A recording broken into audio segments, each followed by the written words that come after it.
Salut la Poiscaille. Quand je me suis lancé sur YouTube, il y a 3 ans de cela, je crois, sur mes premières vidéos, à cause de la pub que je faisais pour me faire connaître, j'en recevais pas mal de commentaires dégoulinants d'amour, du style « Va te pendre ». Aujourd'hui, mars 2015, avec 450 000 abonnés au compteur, les choses ont un peu évolué. Et de par mon embryon de notoriété, j'ai plus de personnes qui me détestent davantage que j'en ai eu de toute ma vie. Ça fait tout simplement partie des règles du jeu. Allez, c'est parti pour m'en prendre plein la gueule, et ensuite on verra les résultats du sondage.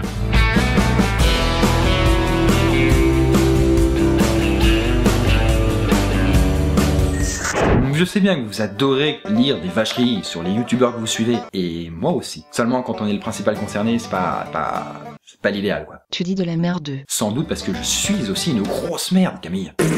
Oui, par chance, les deux s'accommodent bien. Allez, merci.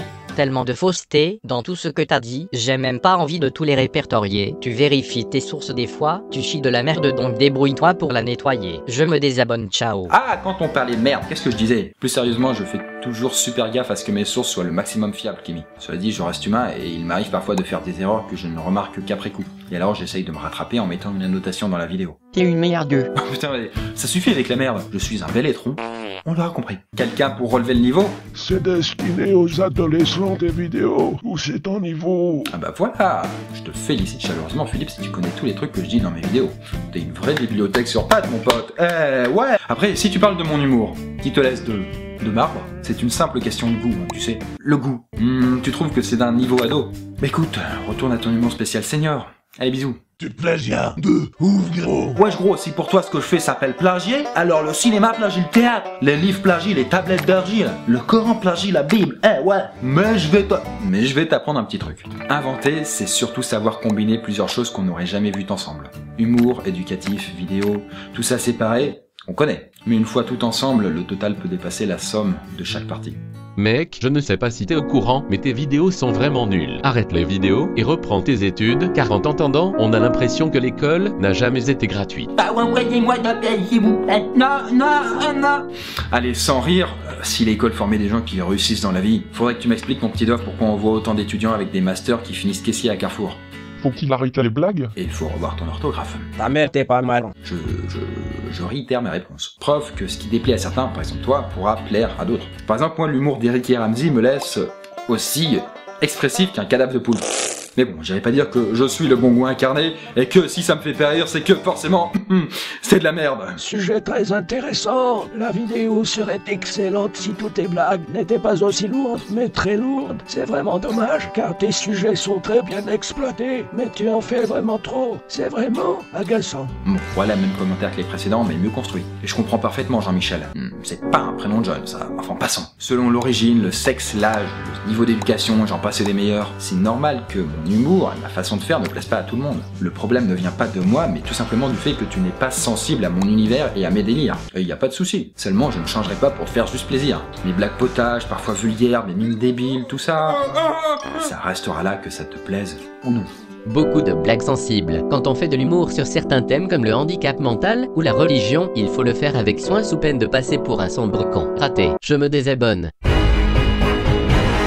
Mais l'humour n'a de limite que pour des gens limités. Es-tu une personne limitée? Et le sombre con aimerait aussi ajouter que il n'est pas rare qu'en découvrant un nouveau youtubeur, on le trouve bizarre et pas marrant au début. Puis à force de le regarder, on finisse par l'apprécier. Le sombre con aimerait ajouter aussi que ça lui est arrivé plein de fois avec d'autres youtubeurs, qu'il arrive à aimer maintenant alors qu'il est trouvé pathétique au début. Pathétique, au plus. Je vois ta tronche, au plus. Je me dis qu'un type comme toi, qui écrit un bouquin et le vend, c'est vraiment se foutre de la gueule des gens qui l'achètent. Ta gueule et file-moi ton fric. Arrête YouTube et vite, s'il te plaît.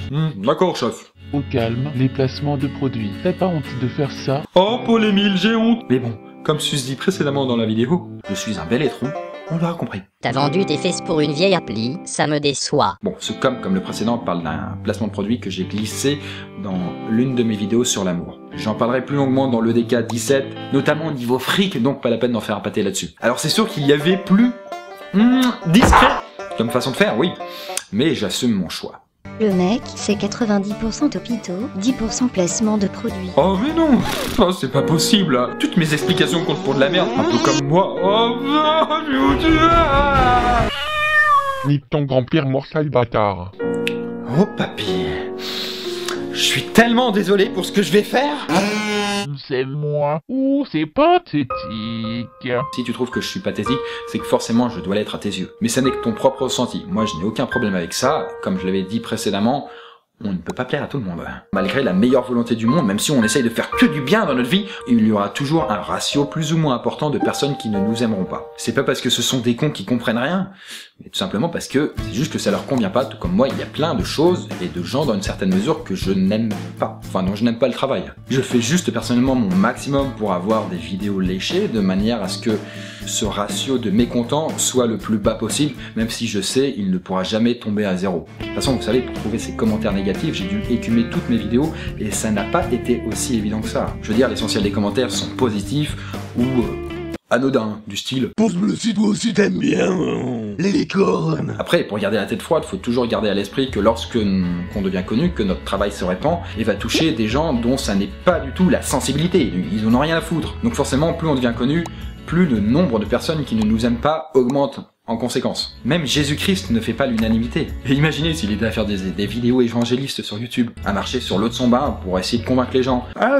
y a pas de piège, je fais vraiment ça, c'est grâce à Dieu, croyez-moi. Il se taperait de ses commentaires violents sous ses vidéos, mais violents. Le sondage. Alors vous avez été plus de 126 000 à voter.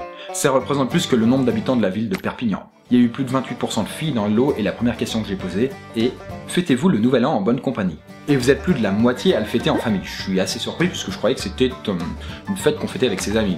Apparemment non. Par contre vous êtes justement un peu moins à le fêter avec vos amis et presque une personne sur 10 a été seule ce jour-là. Grosse ambiance. Bof, après ce n'est pas très grave. Notez qu'il n'y a aucune différence entre les filles et les garçons. Moi personnellement le nouvel an je l'ai presque toujours fêté avec mes parents et mon petit frère devant la télé. À regarder le bêtisier. 31 décembre 2009. Grosse ambiance bis. Et puis enfin, la deuxième et dernière question. Si un souhait pouvait s'exaucer pour 2015, ça serait en premier trouver l'amour un petit peu plus pour les garçons que pour les filles. Je suis un peu surpris. Puis juste après être riche, là c'est beaucoup plus de mecs, ça m'étonne même pas. Et avoir plein d'amis, là par contre il n'y en a pas beaucoup pour qui c'est le souhait. Mais en tout cas il y a davantage de filles qui le souhaitent. Moi pour mes souhaits 2015, bon, je sais pas. Trouver l'amour éventuellement. Trouver l'amour. Non, je suis trop romantique, enfin, mes tétons. Et je touche mes tétons. Ou sinon, trouver un trou que je pourrais fourrer comme un... Non, je suis romantique. Romantique. Bon, voilà.